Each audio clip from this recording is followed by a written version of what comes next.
Hello and welcome to Philosophy and the Good Life. I'm Associate Professor Chris Fleming and I'm the unit coordinator and also the workshop leader for the next 14 weeks, that is for the duration of spring semester.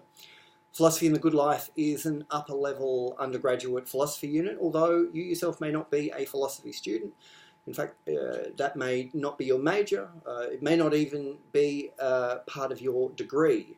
Because this unit is open to students from other majors and other degrees, if that is you, then a special welcome to you. Hopefully by the end of semester you will have a better idea of what philosophers do and what philosophy is, and it's been an enjoyable and informative semester for you. That's always the plan, isn't it?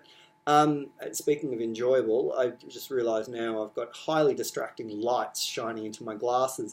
Unfortunately, as long as I'm looking at the screen, they will be there. So if you can just bear with me with that technical issue for a little while.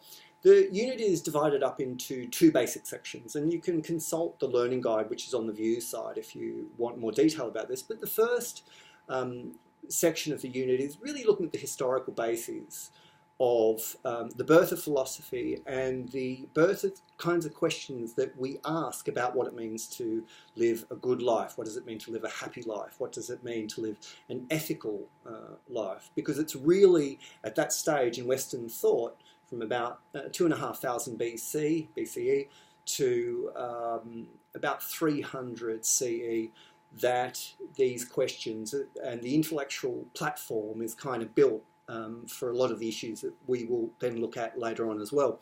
The second half of the unit deals with particular themes, themes like love, falling in love, about friendship, about career and vocation, about being insulted and pride and so on.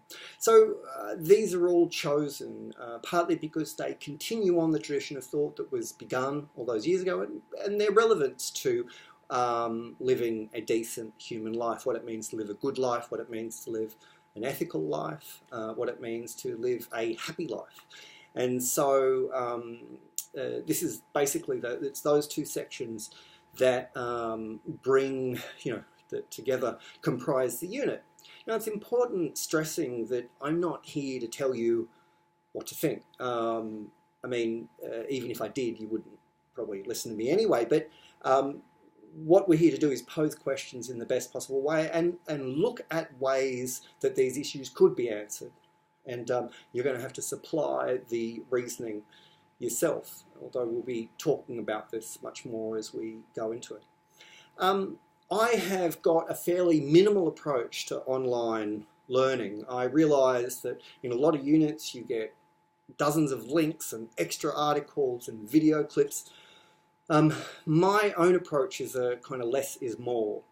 That what will be happening online is that you will have notes provided for you before each seminar that you will, so in order for you to be able to take part in the seminar without having to write a lot.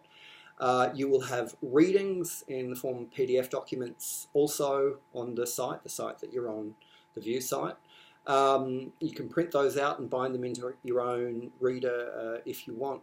And there will be occasionally video links like this one, not occasionally, every week, because each week I'll give a summary of the material that we covered during the seminar and give you some links between conceptual links from what we did the previous week to what we're about to that we'll be looking at in the future.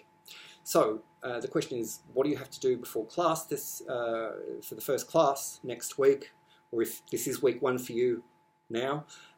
Nothing. All you need to do is turn up and maybe have a look at the learning guide before you turn up, and we can talk through it then in greater length. Anyway, I'm not going to detain you any longer. Again, welcome, and see you during the seminars. Bye for now.